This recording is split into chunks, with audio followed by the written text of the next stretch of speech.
suppose.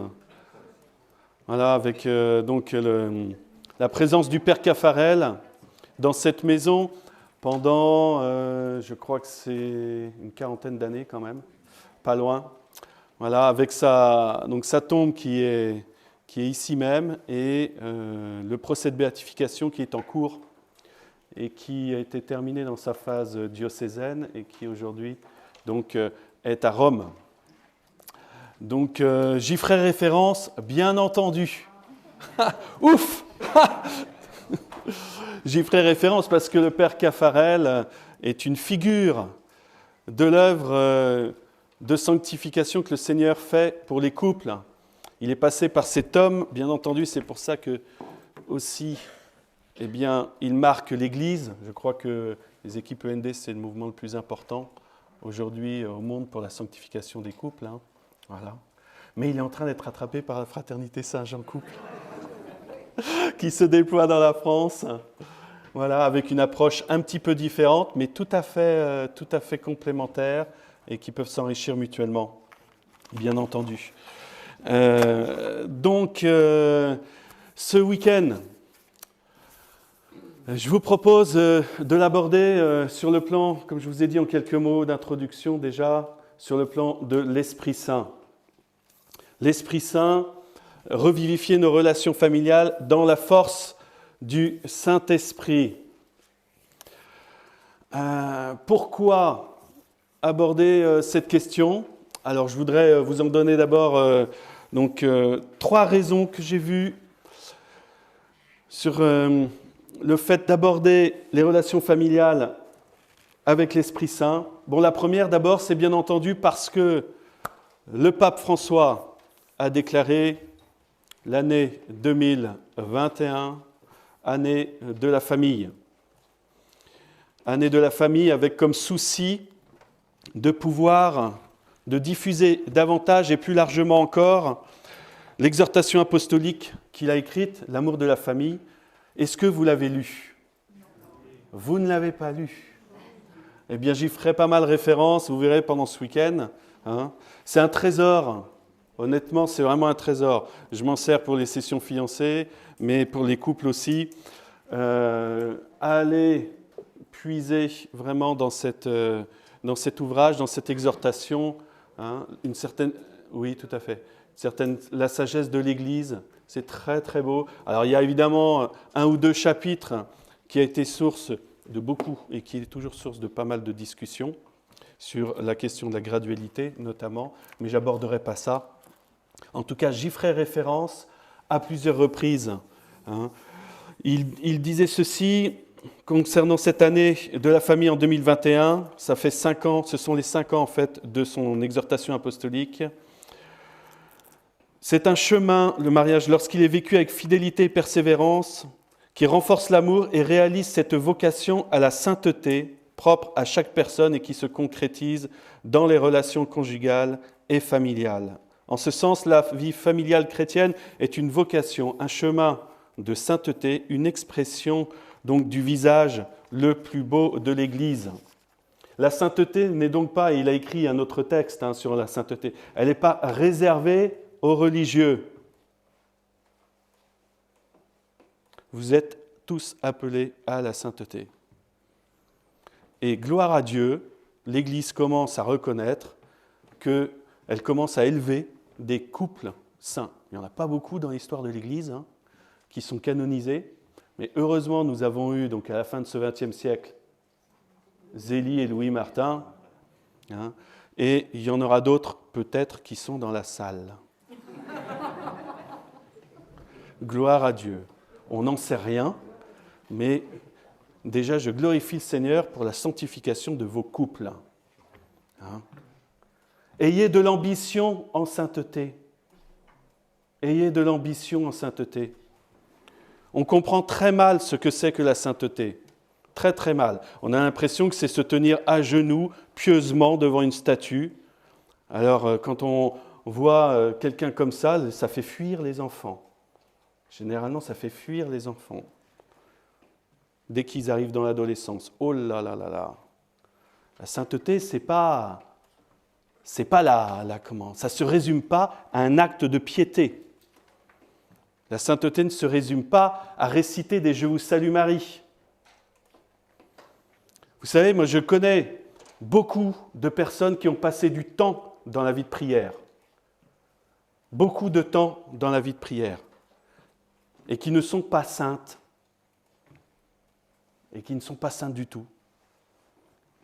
Je connais des religieux, des religieuses aussi, évidemment, pour telle ou telle raison. Il ne s'agit pas du tout de juger les personnes. Mais qui, on se demande, ils passent des heures et des heures d'adoration, de prière, et puis pof, du jour au lendemain, ou parce qu'il y a une difficulté ou je ne sais pas quoi, pouf, tout est abandonné, il n'y a plus rien du tout, et ça s'en va. Ça s'en va. Il y a beaucoup de personnes qui prient et qui ne sont pas saintes. Mais je ne connais pas de personnes saintes qui ne prient pas. Mais je ne connais pas de personnes saintes qui ne prient pas. La sainteté, c'est une œuvre de l'Esprit Saint, c'est une œuvre de sanctification, de transformation, de guérison, de restauration, de résurrection des corps et des âmes. Je le sais parce que je m'estime ressuscité. Et vous, madame? Est-ce que vous vous estimez, vous qui venez d'arriver, là, comme ça, là, à brûle-point? Je ne sais pas. En tout cas, moi, je m'estime ressuscité. Parce que j'ai rencontré le Seigneur. Et en rencontrant le Seigneur, quand on rencontre le Seigneur, il vous fait passer de la mort à la vie. Il relève votre cœur. Il vient vous travailler dans vos entrailles. Il vient vous chercher dans vos zones d'ombre pour y mettre la lumière. C'est ça l'œuvre de sanctification de l'Esprit Saint. Et c'est une œuvre qui touche bien entendu les relations.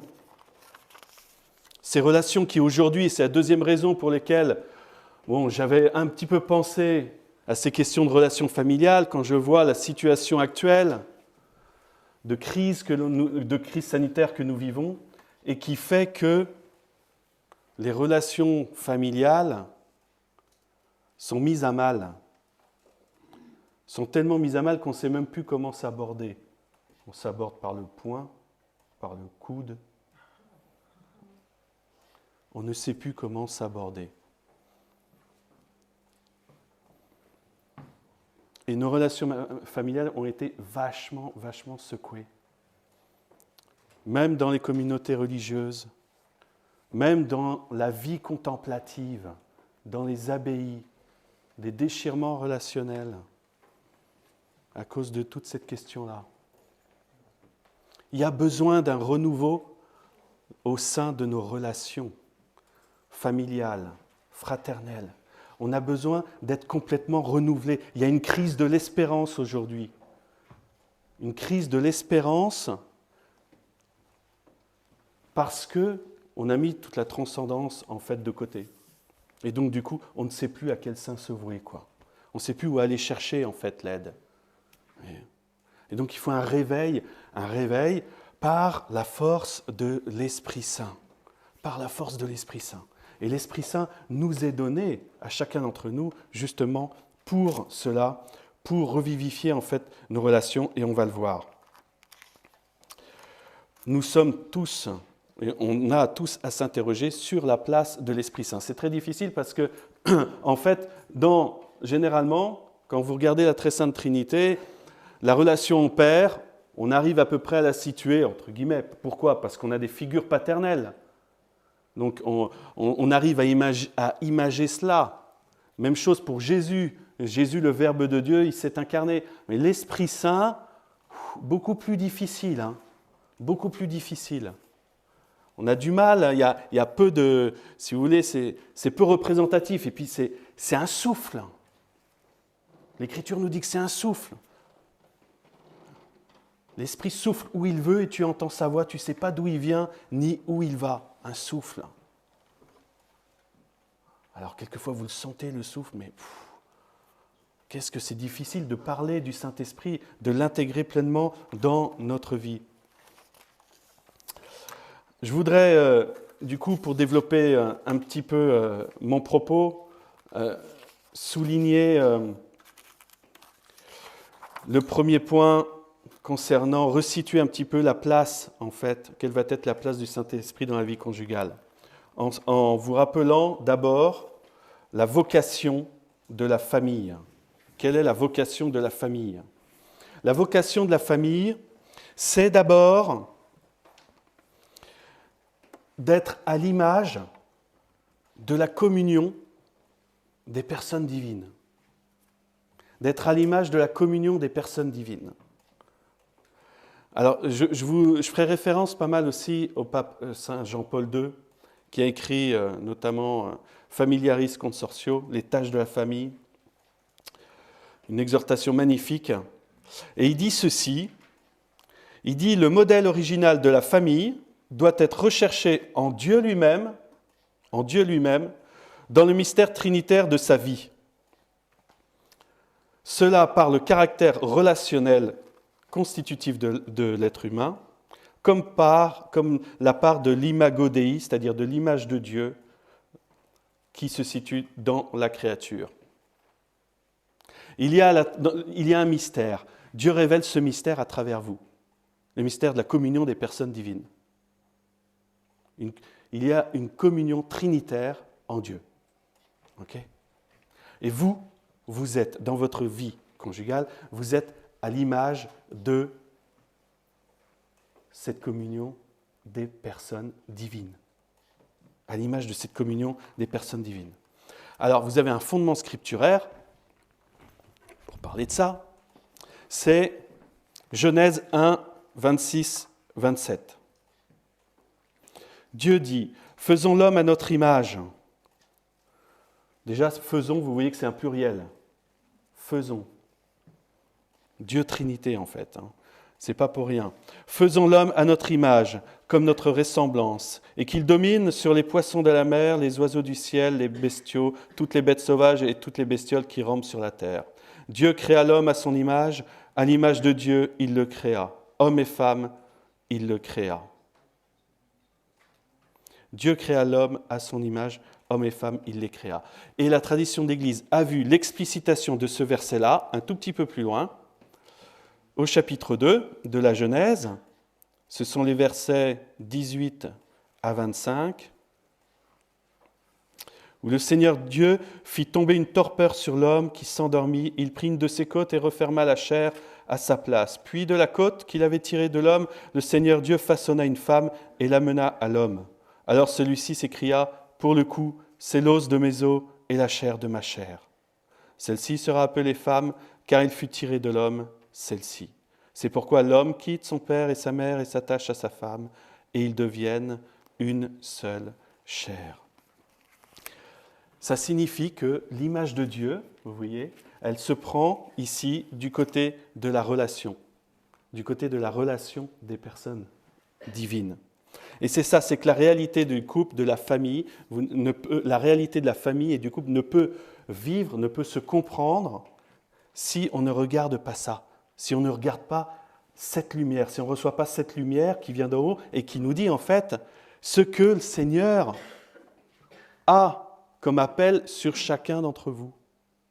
Sur chacun d'entre vous. Alors c'est quelque chose qui, évidemment, je le conçois, vous dépasse complètement, n'est-ce pas? Complètement. La réalité, donc, de la communion. La réalité de la communion, une communion conjugale, une communion familiale, en fait, qui est à l'image de la communion des personnes divines dans la très sainte Trinité, quoi. C'est folie, hein? C'est complètement folie. Mais toute la création dit quelque chose du mystère de Dieu. Toute la création. Les anges parlent de la lumière. Ils traduisent Dieu lumière. Les anges sont des créatures de pure lumière. Vous voyez, Lucifer, l'ange de la lumière, hein, le plus beau des anges, Lucifer. Il a changé de nom après. Mais c'était l'un des plus beaux des anges. Lucifer, lumière.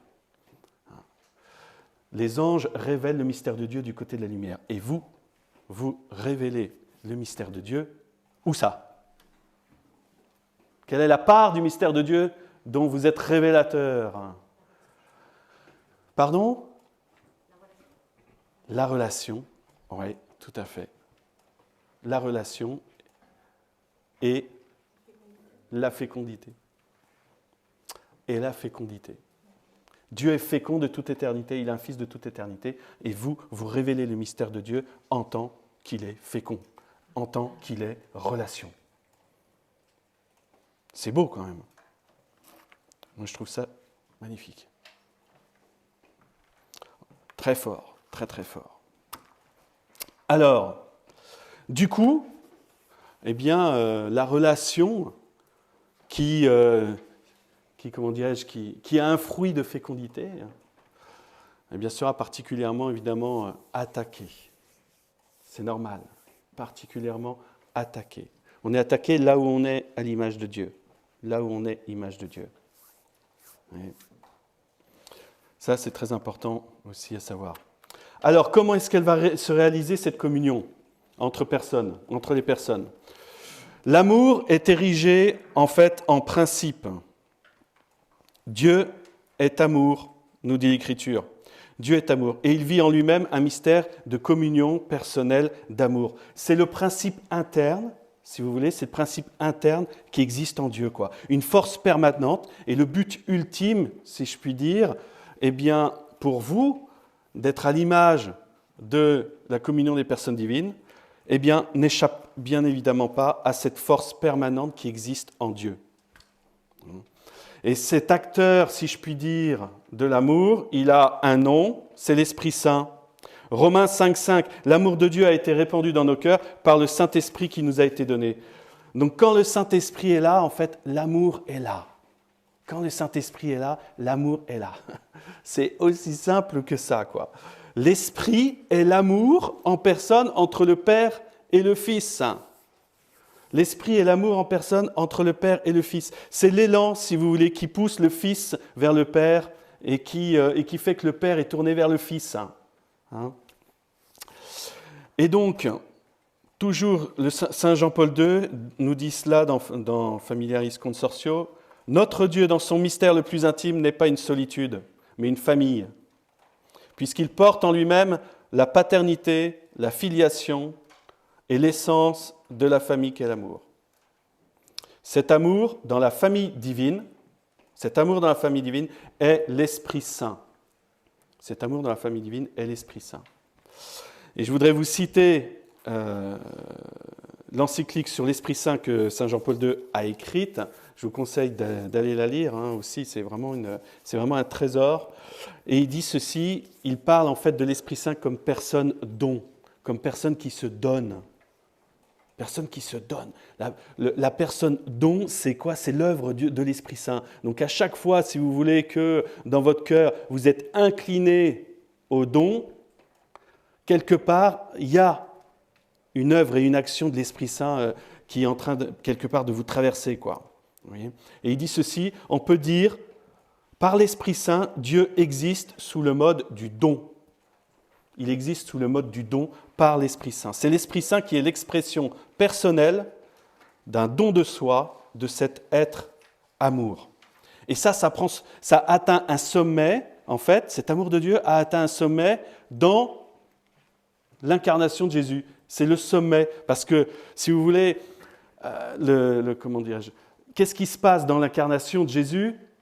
Eh bien, la distance est rompue entre la divinité et l'humanité. Hop, c'est ce qu'on appelle l'union hypostatique. Alors, ne me dites pas comment ça se fait, hein, j'en sais strictement rien, mais en tout cas, la nature divine est unie à la nature humaine dans la personne du Christ. Dans la personne du Christ.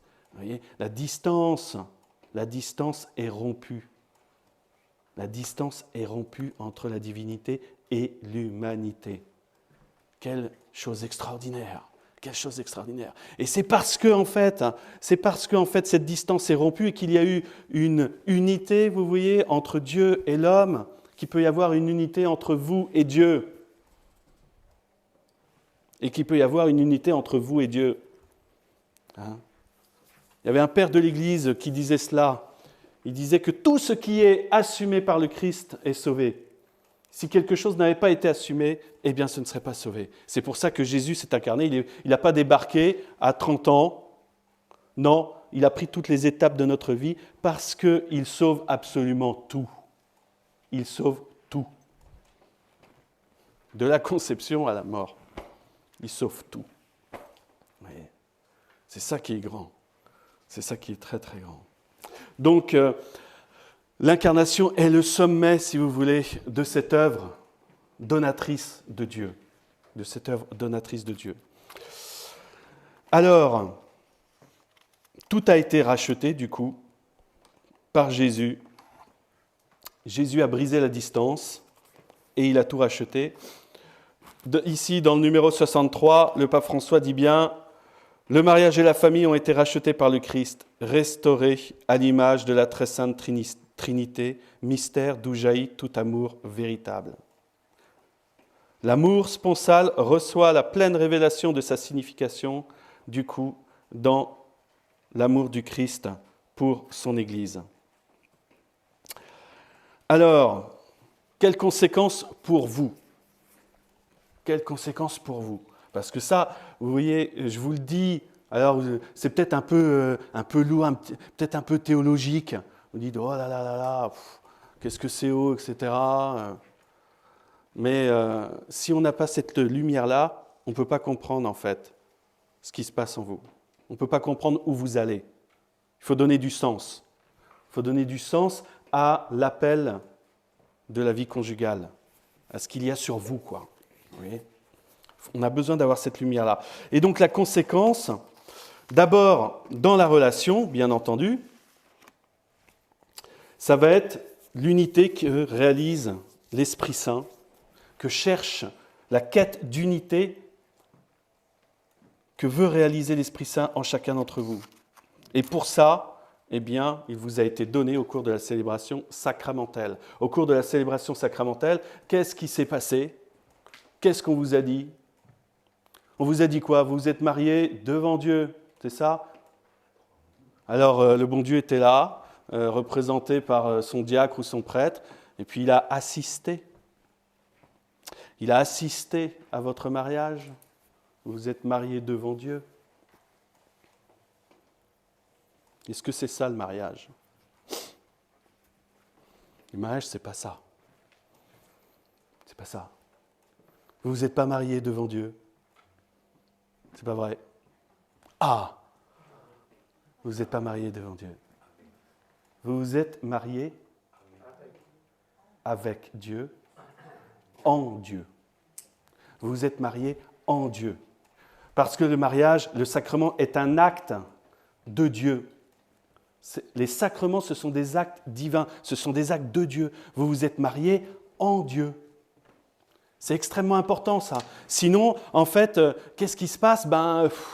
Voilà, il est à l'extérieur de votre mariage, le bon Dieu, là. Sinon, il est à l'extérieur de votre mariage. Et peut-être que ça fait 20 ans, 30 ans, 40 ans que vous vivez avec un Dieu extérieur à votre mariage. Alors, vous criez vers lui quand il y a un problème, en espérant que les murs ne s'écroulent pas, parce que le sacrement est vu comme, si vous voulez, comme un mur quelque part un mur de protection. Mais ce n'est pas ça. C'est pas ça. C'est le Seigneur qui est acteur. Avec vous, dans une coopération. Il est acteur. Oui. Très important. Vous êtes appelés à l'amour dans une totalité unifiée. Et cette unité, elle demande une coopération de votre part, bien entendu. Une coopération, en fait, dans l'Esprit Saint, qui vous appelle à une unité toujours donc plus profonde. Et ça se fait, en fait, si vous voulez, par le Seigneur, quoi. Par le Seigneur qui est acteur de votre mariage. Et c'est pour ça qu'on a besoin, il est acteur comment ? Il est acteur par l'Esprit Saint, quoi. Il n'est pas acteur autrement. Hein. Il n'est pas acteur autrement. Le Père, il a envoyé Jésus. Le Père, c'est celui qui a envoyé. Jésus, c'est celui qui a sauvé. Et le Saint-Esprit, c'est celui qui achève le tout, si je puis dire, par la sanctification. qui vous travaille de l'intérieur. Donc, une unité toujours plus profonde, on va dire sous 3 volets. Unité d'esprit, unité de cœur et unité de corps. Unité d'esprit, unité de cœur et unité de corps. Alors, l'unité, je dis quelques mots juste sur chacune. L'unité d'esprit, qu'est-ce que c'est que l'unité d'esprit ? L'unité d'esprit, c'est une unité de pensée, c'est une unité de vouloir, c'est une unité, en fait, une unité aussi d'amour, bien entendu, mais une unité de pensée et de vouloir. C'est pour ça qu'on détermine, en fait, c'est pour ça que le mariage, si vous voulez, au point de départ, canoniquement, c'est un contrat. C'est un contrat parce que c'est une œuvre commune, c'est un projet commun. Et c'est ce que vous avez réalisé, parce que vous êtes des personnes, je le vois, mûres. Donc vous avez déjà du bagage derrière vous, et donc vous avez projeté ensemble, vous avez établi un projet commun, etc., etc. Vous avez avancé comme cela, et puis vous avez, je l'espère, en fait, réussi à réaliser, donc dans ce projet-là, il y avait une unité forcément quand même de pensée, etc. Ce n'est pas du tout, évidemment, une question de fusion, ce n'est pas du tout ça, c'est quelque chose qui ne se fait pas immédiatement. Même la Vierge Marie et Saint Joseph, leur unité, si vous voulez, n'a pas été immédiate. La preuve, c'est que Joseph, il a été confronté à une sacrée épreuve. La Vierge Marie est restée dans le silence. Il l'a vu là, hop, avec son petit ventre rond là, voilà. Et qu'est-ce qu'il a fait ? Il était un petit peu comme ça, quand même. Qu'est-ce qui se passe ? Il avait la femme la plus belle de toutes les créatures, la plus sainte devant lui, et il se retrouve à la voir justement enceinte. Oui, l'épreuve de Joseph, quoi. L'épreuve de Joseph. Là, l'unité chez Joseph, elle était quand même un peu mise à mal. D'ailleurs, il a fait demi-tour. Il s'est éloigné, il s'est écarté, et puis hop, que se passe-t-il ? Ça, c'est très intéressant. Que s'est-il passé ? Il reçoit un songe qui lui dit « Ne crains pas de prendre Marie chez toi ton épouse ». Ça, c'est super intéressant. Pourquoi ? Parce que l'unité, vous voyez, conjugale, elle est reprise et elle est donnée par Dieu. Parce que votre conjoint est un mystère. Bon, ça, vous l'avez découvert après 30 ans de mariage. Il n'y a pas besoin de 30 ans de mariage pour découvrir peut-être que votre conjoint est un mystère. Mais voilà, c'est la réalité. Donc, c'est un mystère. Voilà. Il n'empêche qu'il y a eu une attraction, un désir d'union, un désir d'unité entre vous. Et ce qui s'est passé, c'est que vous vous êtes choisis humainement. D'accord ? Mais vous vous êtes choisi humainement, mais en fait, vous appartenez davantage à Dieu qu'à votre conjoint.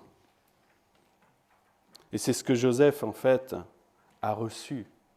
Et Joseph, vous voyez cette apparition de l'ange. L'apparition de l'ange est apparue au moment après que Joseph ait décidé de se séparer de la Vierge Marie. L'ange aurait pu avoir son songe avant. Il aurait pu avoir ce songe avant. Mais qu'est-ce qui s'est passé ? Eh bien, l'ange, quelque part, il a attendu que Joseph remette à Dieu sa femme, son épouse. Voilà. Il lui a fait l'offrande. Il lui a dit, attends. En fait, qu'est-ce qui s'est passé ? Ce qui s'est passé, c'est que il y a eu une offrande de cette unité, de ce choix humain du conjoint, qui a été redonné, du coup, par Dieu directement.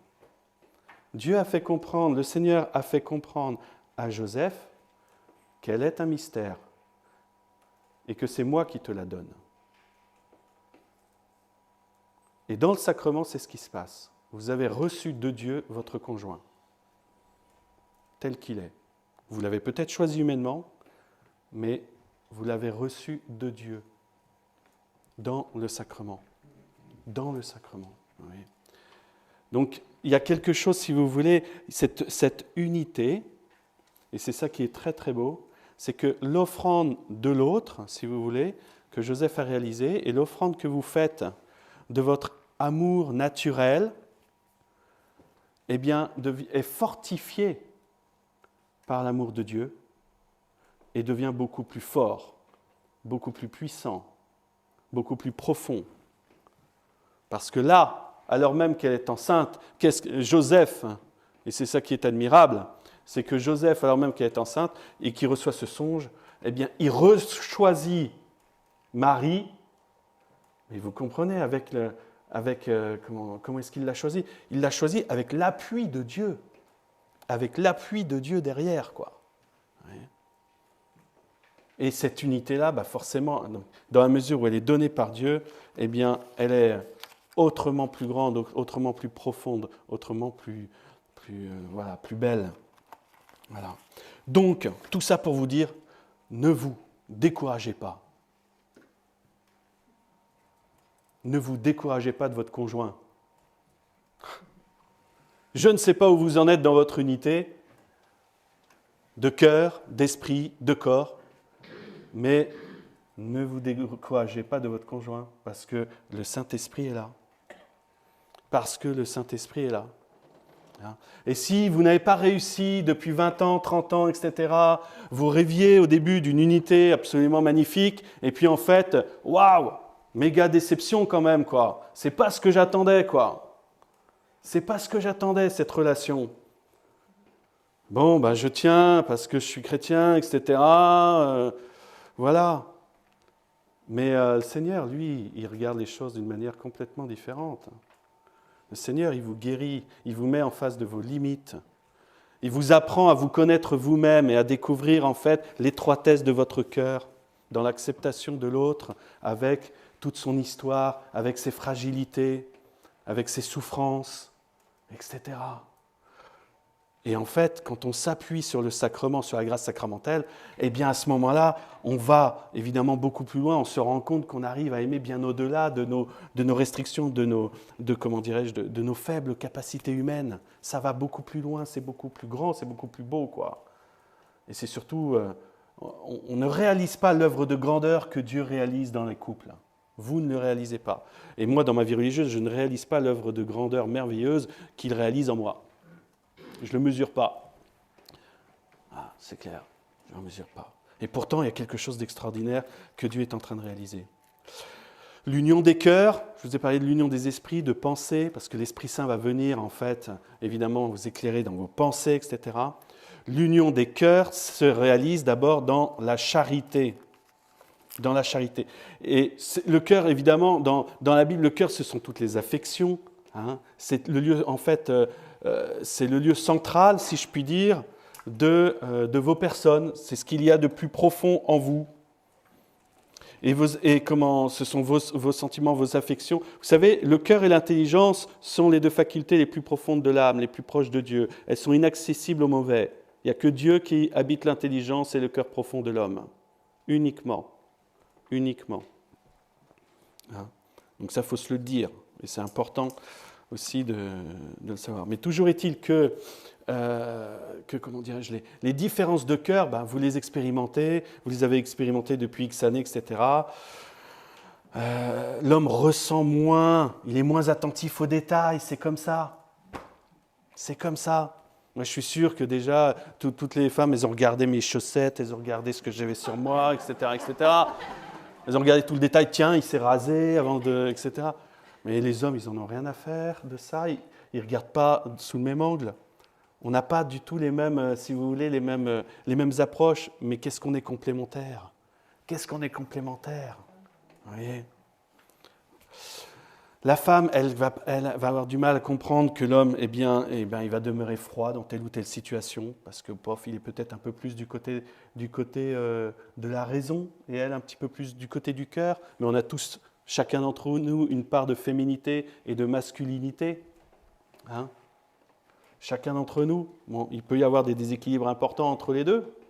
Parfois, il y a des personnes, on se demande si elles ont un cœur, puis il y en a d'autres, on se demande si elles ont une intelligence. Ouais. Alors on trouve qu'on arrive à s'équilibrer un petit peu, on progresse selon nos facultés. On doit aimer nos facultés. Je vous demande d'aimer vos intelligences et d'aimer votre cœur.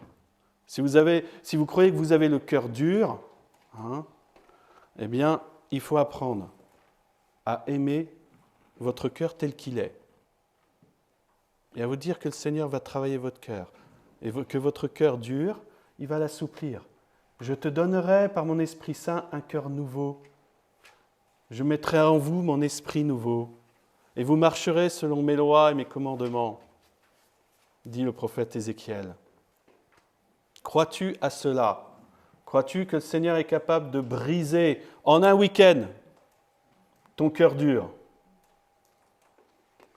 Crois-tu que le rejet de ton intelligence,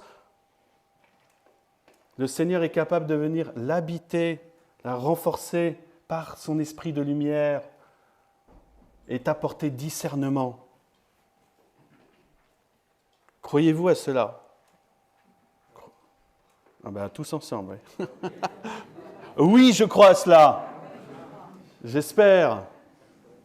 Croyez à cela. Vraiment. Et puis l'unité des corps. L'unité des corps. Qui ne doit pas être négligée, bien entendu. Qui ne doit pas être négligée. L'unité des corps, je vous lis Amoris Laetitia, au numéro 142, l'amour dans la famille. Tous les mystiques ont affirmé que dans l'amour matrimonial, plus que dans l'amitié, plus que dans le sentiment filial ou que dans le dévouement serviteur, l'amour surnaturel et l'amour céleste trouvent les symboles qu'ils cherchent. La raison en est précisément dans sa totalité. Je relis.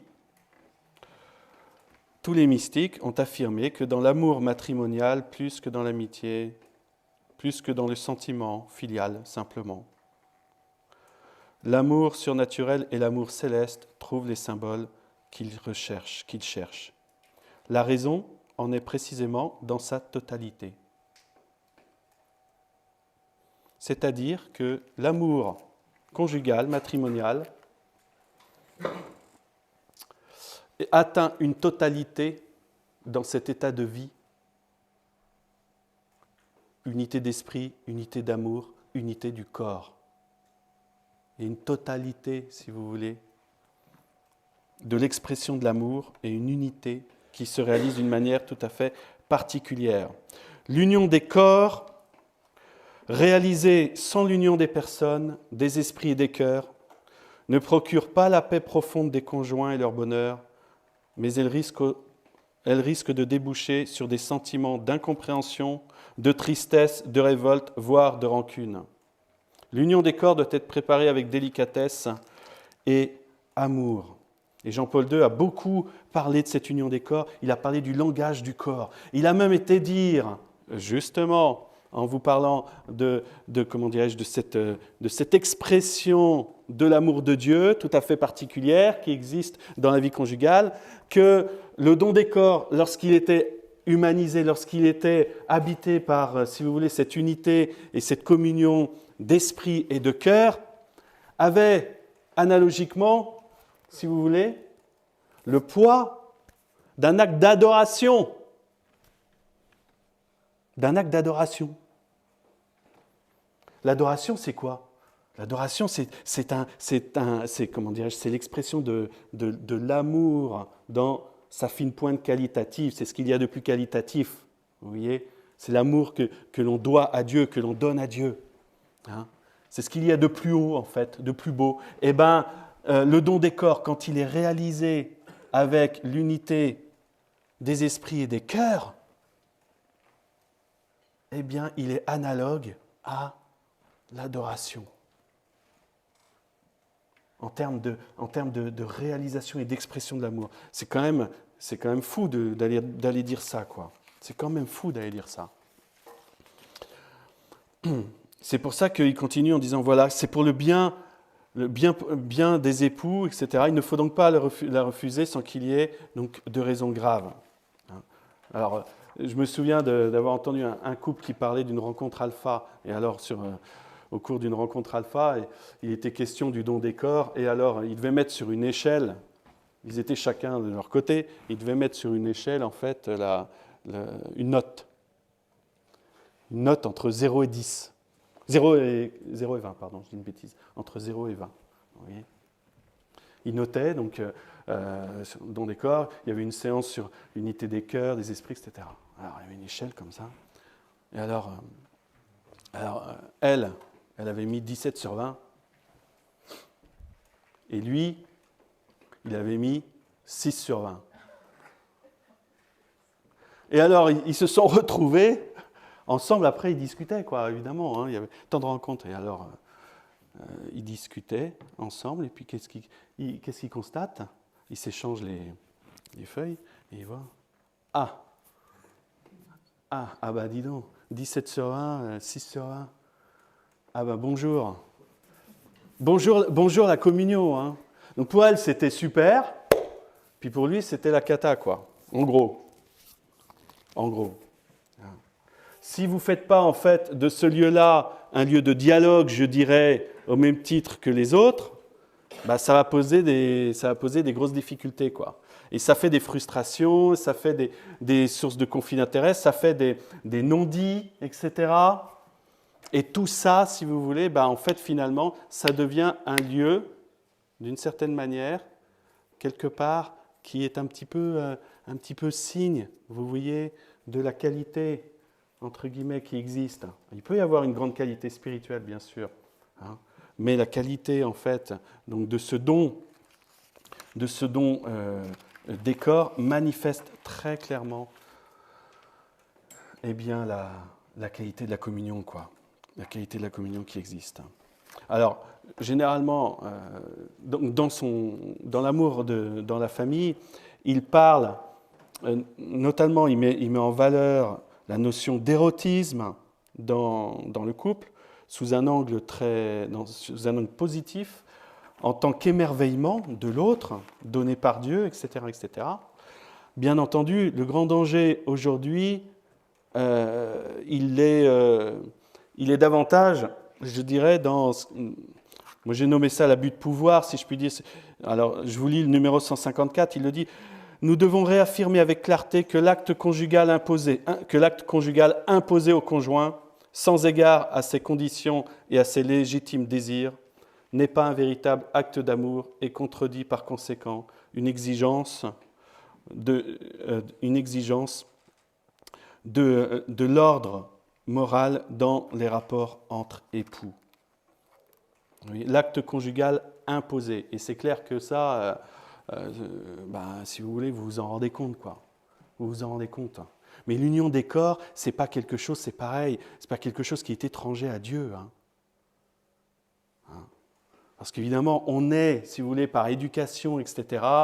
Oh là là, on peut être très sensible sur cette question, selon l'éducation qu'on a pu recevoir. Oui.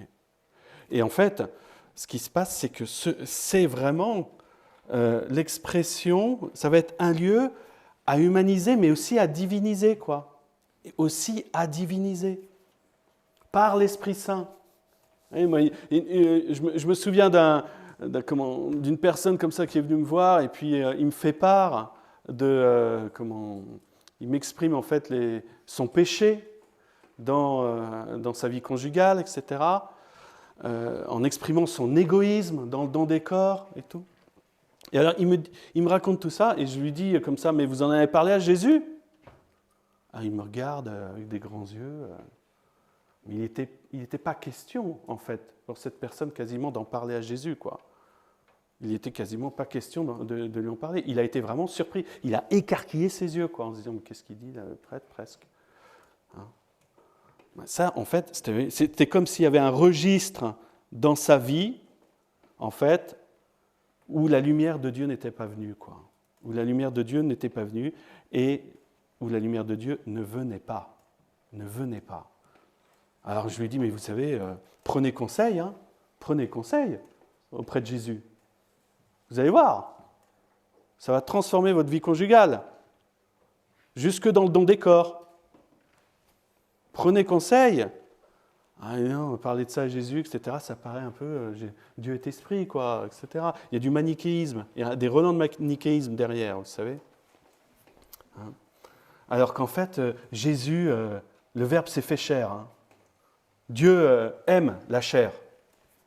Il l'a faite, il l'a épousée, il l'a prise. Vous avez plusieurs preuves qui vous manifestent combien est-ce que Dieu aime la chair. Il y en a plein. Allez, donnez-moi 3. Comme quoi Dieu est attentif à vos corps, à la chair. Pardon ? Ouais, la création. Pardon ? Oui. Oui, l'Eucharistie. Il est fort, lui. L'Eucharistie. Eh ouais, il vous donne sa chair. Il n'a pas le droit de jouer. L'Eucharistie. Pardon ? Oui, tout à fait. Et il a pleuré à cause de la mort de Lazare. Et donc, de la souffrance, oui. Mais qu'est-ce qu'il a fait ? Il a redonné la vie.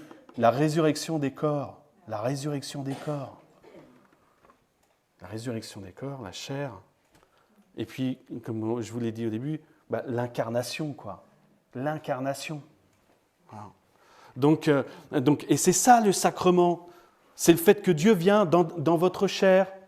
Il vient dans votre vie. Il assume tout. Il assume tout. Et il vous apprend à vous aimer l'un l'autre. Il rectifie, il guérit, il restaure jusque dans votre chair. Jusque dans votre chair.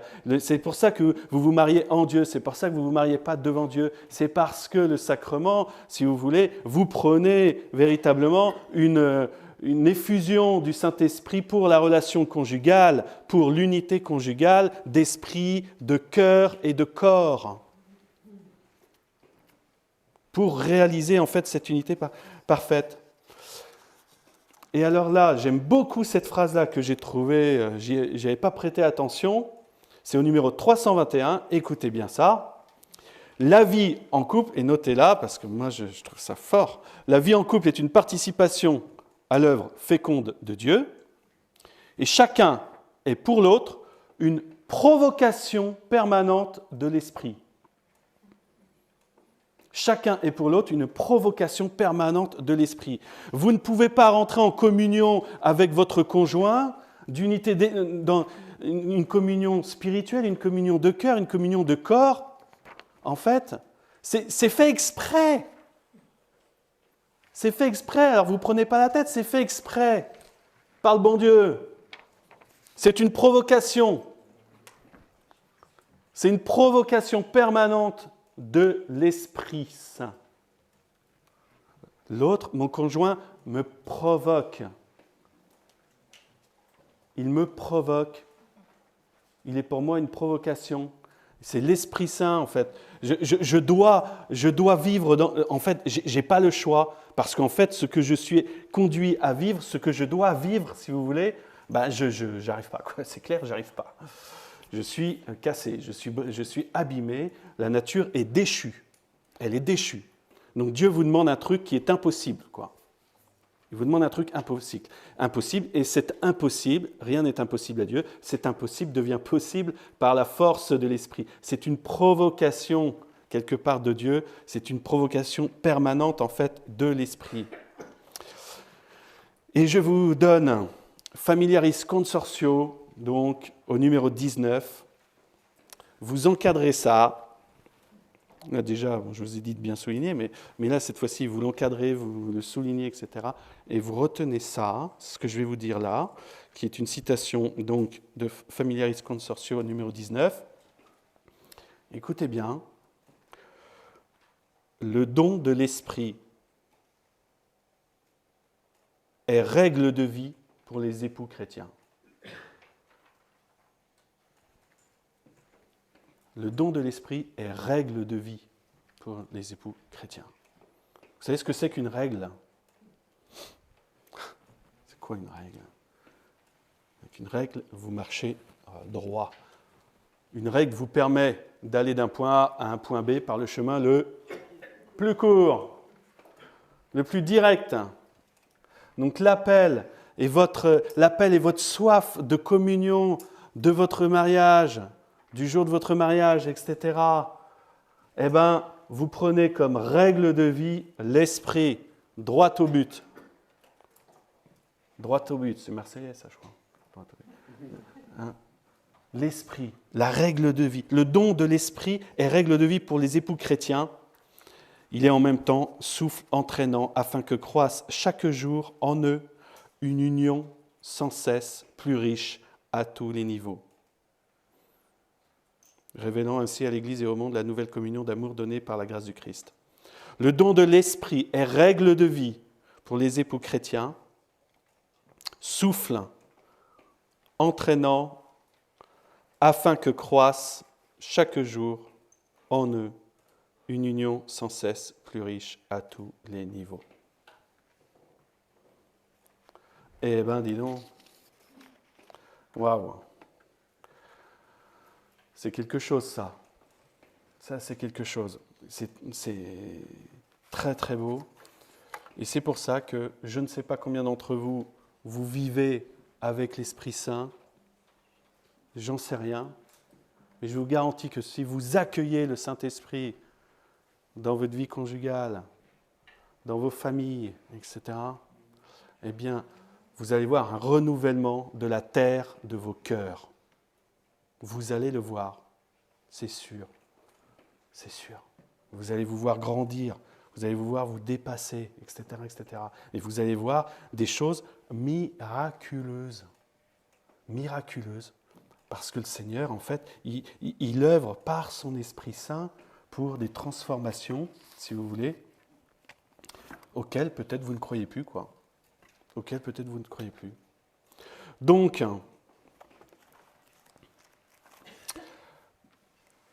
un autre point que l'Esprit Saint va réaliser, j'ai mis l'accent, en fait, vous voyez beaucoup sur l'unité, là. Il va vous donner une grâce particulière qui est la grâce, il vous l'a donnée, pardon, qui est la grâce de l'indissolubilité. L'indissolubilité, c'est pas quelque chose, si vous voulez, vous voyez, on a l'impression, quand on parle d'indissolubilité, ben voilà, quoi, c'est quelque chose, il faut, entre guillemets, il faut tenir presque, etc., etc. Mais l'indissolubilité, en fait, c'est un don. C'est un don fait au couple. Pour le pape François, il le dit. C'est un don de Dieu fait au couple. Alors, il faut s'appuyer dessus. Hein, s'appuyer sur ce don. Et d'ailleurs, on appelle ça un pilier. On appelle ça un pilier, c'est-à-dire que c'est une colonne. Vous voyez ? Et de découvrir en fait que ma vie, je la reçois de Dieu. Je la reçois de Dieu. Et je reçois en fait cela comme des dons. Comme des dons. Eh bien, ça vous invite aussi à changer pas mal votre prière. Hein. Seigneur, donne. Demandez et vous recevrez. Seigneur, donne. Donne, donne, donne. De découvrir en fait que cette communion, eh bien, elle va dépendre essentiellement de la vie reçue comme un don. Et vous allez voir que donc, ça se situe au niveau de la relation, que vous êtes en fait, vous devenez réceptacle des dons de Dieu, des différents piliers du mariage, mais particulièrement, donc, je dirais, j'ai voulu mettre l'accent juste sur cette question de l'indissolubilité, hein, très importante. Donc vous devenez des réceptacles, si vous voulez, des dons de Dieu. Et notre vie, elle est d'abord, en effet, reçue. Elle n'est pas d'abord faite. Elle est d'abord reçue. Et il faut apprendre, on a tous à apprendre davantage à recevoir, en fait, les dons du Seigneur, quoi. Je peux vous dire que je ferai peut-être une aparté sur la prière, mais je vous le dis et je vous le redirai demain, j'espère. Hein, sur la prière conjugale, une épreuve pour les couples. Et ils s'y accrochent, etc. Ils s'y accrochent comme ils peuvent et puis ils n'arrivent pas, tout ça. Est-ce qu'ils pensent, est-ce que vous pensez au fait que la prière conjugale, elle vient aussi d'en haut. elle est à accueillir de Dieu. Donc, vous vous battez pour réussir à prier ensemble. D'ailleurs, peut-être que vous avez abandonné. Peut-être que vous avez abandonné, c'est possible. Ça ne marche pas, on n'arrive pas, etc. Eh bien, est-ce que vous l'avez demandé en tant que don fait par Dieu? Eh bien, priez et demandez au Seigneur, Seigneur, donne-nous le don de la prière conjugale. Ben, vous allez voir, vous allez vous surprendre. Ça va être une surprise, quoi. Ça va être une surprise. Parce que c'est lui qui fait cette œuvre d'unité, vous voyez. Je passe maintenant, je vais juste dire quelques mots en fait sur la communion familiale. J'ai beaucoup parlé là, de la relation conjugale, vous voyez, de la communion familiale, bien entendu, est l'œuvre de l'Esprit Saint. Saint Jean-Paul II, dans sa lettre aux familles, le 2 février 1994, eh bien, disait ceci, il disait que l'amour en Dieu ne se limite pas à l'amour entre deux personnes, mais existe éternellement en perfection dans la communion parfaite des trois personnes divines. L'Esprit Saint ne peut pas ne pas caractériser l'amour des conjoints autrement qu'en les orientant vers l'enfant et le fruit de leur amour. Vous voyez ? L'Esprit Saint, c'est pour ça que l'ouverture à la vie s'impose. Parce que ce n'est pas une communion, c'est pas uniquement une communion à Dieu, c'est à deux, c'est une communion, ben voilà, ils sont très sainte Trinité, hein, c'est trois personnes. C'est trois personnes. Hein, et voilà, et cet amour en fait qui existe dans les trois personnes, eh bien l'Esprit Saint, impulsion d'amour, ne peut pas ne pas caractériser l'amour des conjoints autrement qu'en les orientant vers l'enfant. Puisque la très sainte Trinité, ce n'est pas un couple. La très sainte Trinité, c'est trois personnes. Et donc l'ouverture à la vie s'impose d'elle-même parce que c'est la logique en fait du don. C'est impressionnant, et aujourd'hui c'est impressionnant de voir que la conjoncture actuelle, etc., eh bien, fait que chez les couples, il y a comment dirais-je, il y a une question par rapport à l'enfantement. Ils se posent la question, parce que l'avenir est obscur. Voilà. Donc est-ce que ça vaut le coup d'avoir des enfants, etc. Ça, ce sont les questions. J'ai rencontré un couple il y a de ça, c'était, je ne dirais pas quand, qui me fait part de cela, qui me dit, mais en fait, non, aujourd'hui, on ne sait pas de quoi l'avenir va être fait. Donc, avoir un enfant ou en avoir un autre, ben en fait, non, ils ne sont pas vraiment prêts. Ils ne sont pas vraiment prêts. Mais les enfants, on les fait pourquoi ? Pourquoi fait-on des enfants ? On les fait pourquoi ? On les fait pour Dieu. Vous les faites pour Dieu, vos enfants. Vous les faites, j'espère, pour Dieu. Pourquoi est-ce que Dieu crée ?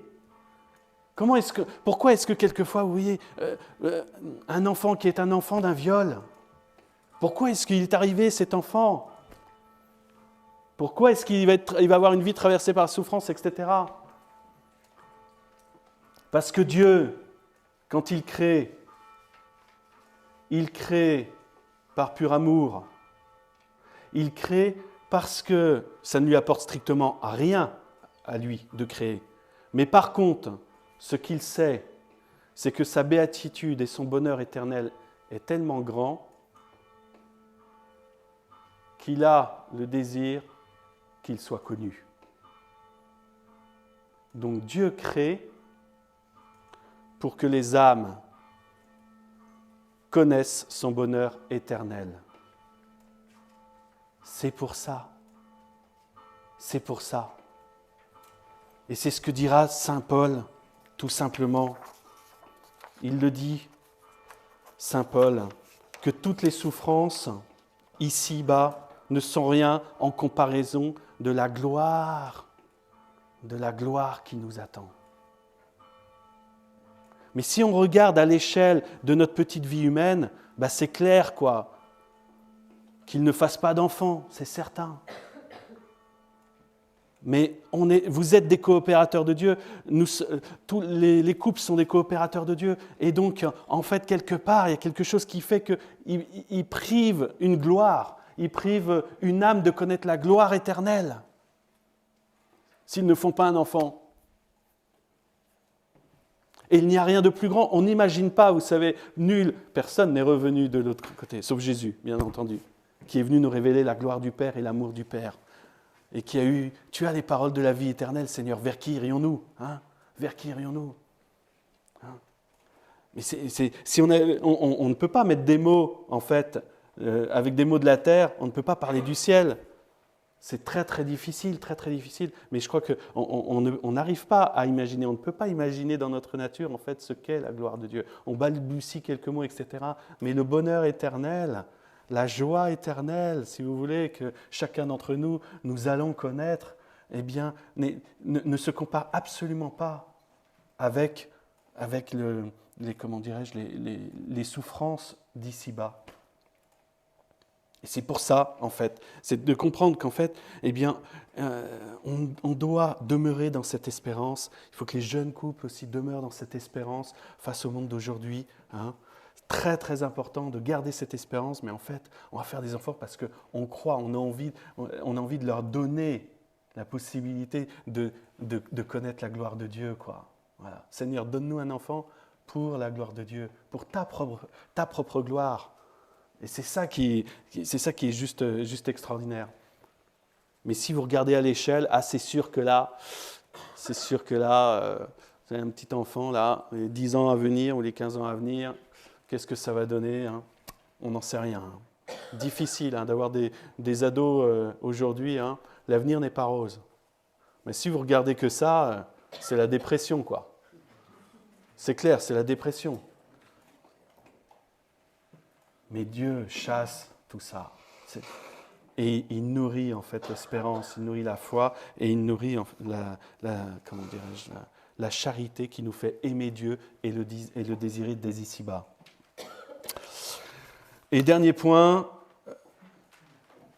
alors il y a comment dirais-je, par rapport à ça, sur l'éducation des enfants, il explique combien est-ce que dans l'éducation des enfants, en fait, l'Esprit Saint fait des œuvres extraordinaires. Notamment, alors il prend différents points, il parle particulièrement en fait de la patience, de l'éducation à la patience dans l'éducation, qui est primordiale aujourd'hui, l'éducation aussi à la sexualité, et puis les œuvres de grâce que le Seigneur fait par rapport à tout ça. Et moi je me souviens quand j'étais ado, quand je rentrais dans l'adolescence, j'ai commencé à découvrir ma sexualité avec les copains de classe, quoi. C'est normal, hein. Voilà. Et puis, le jour où, je me souviens très bien d'un jour où avec les copains de classe, hein, j'en avais entendu vraiment de toutes les couleurs, si je puis dire. Hein, voilà. Et donc, je m'interrogeais, pas mal, et je rentre chez moi, et le lendemain matin, je pars à l'école avec mon papa en voiture. Et vous savez quoi ? Ce matin-là, mon père, dans la voiture, tout seul avec moi, en fait, m'explique la vie. Le lendemain matin, où j'avais été avec des copains qui avaient 3 ans de plus que moi, parce que j'étais en 6e, eux ils étaient en 3e, et puis dans la cour de récréation, il y avait, parce qu'il y a des époques, vous savez, où vous faites à l'école, vous faites des commerces de yo-yo. Ça, c'était mon époque. Il y avait des yo-yo. L'année suivante, c'était des couteaux. Et puis un peu plus tard, les années supérieures, l'année 3e, c'était des revues porno. Les gosses qui s'échangeaient. Alors aujourd'hui, c'est Facebook, etc., où en fait, vous avez... C'est dramatique, hein, quelquefois, ce qui se passe. Hein, c'est carrément de la prostitution. Ils s'échangent des photos, etc. Moi, je ne savais pas ça. J'ai appris ça. Je ne me rendais pas du tout compte de ça. Mais voilà. Hein. Eh ben, ce genre de truc, paf, Le lendemain dans la voiture, mon papa qui me dit ça. Eh ben, dis donc, si ça, c'est pas l'Esprit Saint qui tout de suite, quelle inspiration il a eu, quoi. Ça m'a complètement scotché, hein. Ça m'a scotché. Je me suis dit, mais quelle coïncidence, quoi. Incroyable, quoi. Pof, lumière du Seigneur. Bon, voilà, il a été inspiré, hein, le lendemain matin comment dirais-je, de bêtises d'adolescents, avec des grands adolescents qui s'amusent avec des plus jeunes et qui leur... voilà, vous voyez. L'Esprit Saint qui intervient et qui te dit, c'est maintenant que tu vas parler à ton fils. Ça, c'est fort. Ça, c'est fort. Voilà les œuvres de grâce que le Seigneur fait. Et enfin, l'ouverture, communion familiale, l'ouverture à la communion ecclésiale. Alors là, c'est la Pentecôte. Voilà, c'est la force, en fait, de la Pentecôte qui met dans le cœur, en fait, de chacun d'entre vous la grâce pour aller évangéliser, la grâce pour témoigner dans votre lieu de travail, etc. Où le Seigneur, en fait, quelque part, il vous vivifie de l'intérieur et il fait passer, en fait, les apôtres de l'enfermement le matin de la résurrection à la Pentecôte, où là, par la force de l'Esprit, eh bien, ils commencent à être heureux d'être persécutés pour le nom de Jésus, quoi. Voilà. Et il les équipe, bien entendu, par la grâce du sacrement de la confirmation qui est le prolongement de la Pentecôte. Mais moi, j'espère qu'il y ait des Pentecôtes conjugales, des Pentecôtes familiales. Et c'est ça que je demande au Seigneur.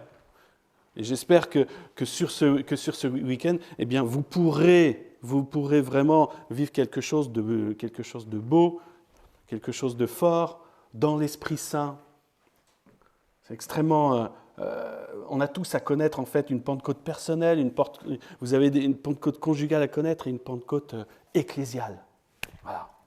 3 Pentecôtes dans nos vies, quoi, à vivre. Eh bien, qu'on puisse les découvrir au cours de ces week-ends. Alors, comment est-ce qu'on va vivre cela ? Eh bien, cet après-midi et ce week-end, je vais aborder d'autres questions. En début d'après-midi, donc, vous aurez un temps en couple où les membres du conseil vous expliqueront un petit peu ce sur quoi vous êtes invités à réfléchir. Et après ce temps en couple, en milieu d'après-midi, fin d'après-midi, là, eh bien, je continuerai mon propos sur la question en fait de l'abandon. On verra ensemble la question de l'abandon, comment en fait se remettre à Dieu, hein, et ce que ça signifie ça, hein, pour qu'il vienne vraiment, eh bien, nous vivifier. Ce soir, on aura donc une grande veillée avec, on vous propose une nuit d'adoration parce que vous êtes des personnes super ferventes. Voilà. Et puis le contact avec le Christ dans l'Eucharistie au milieu de la nuit, c'est surtout entre 3h et 4h du matin que les grâces surabondent, je vous préviens. Voilà. Mais, et puis demain, eh bien, on continuera sur le discernement et l'écoute du Saint-Esprit dans votre vie. Hein, et on terminera sur la charité, qui est justement qui est la définition même en fait de l'Esprit Saint, par un temps de prière, donc tous ensemble à la chapelle, sur cette question de la charité fraternelle. Voilà, et bien maintenant à midi, il y a la messe, donc vous avez 10 minutes de pause. On arrête là. Merci de m'avoir écouté.